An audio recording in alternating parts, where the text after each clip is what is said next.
Hi, it's Moody with the Philadelphia Tribune, and I'm here at the 2018 BeExpo in Philadelphia, where hundreds of vendors and entrepreneurs are in attendance, uplifting and empowering one another in the surrounding communities. The 2018 BeExpo kicked off Saturday, March 17th at the Pennsylvania Convention Center in Philadelphia. This fourth annual event was hosted by Radio 1 Philadelphia, as it was filled with a day of empowerment, shopping, panel discussions, health screenings, and much more, attracting close to 15,000 consumers in the tri-state area.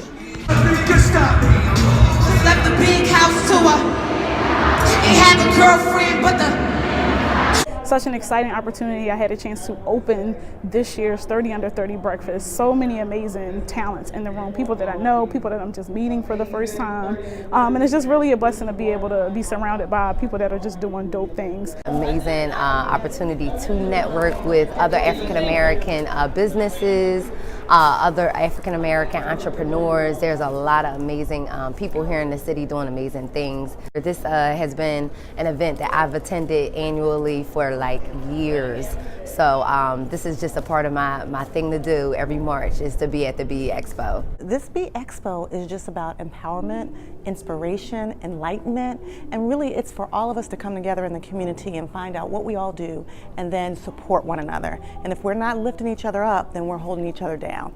First celebrating a media outlet owned by an African American woman, and pleased to be talking to another African American owned outlet, the Philadelphia Tribune.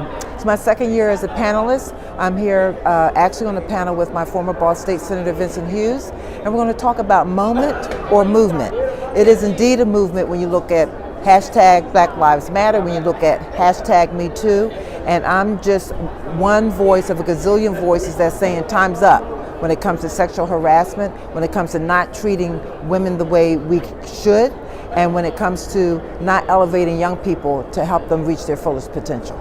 Reporting from the 2018 BeExpo with the Philadelphia Tribune, I'm Moody.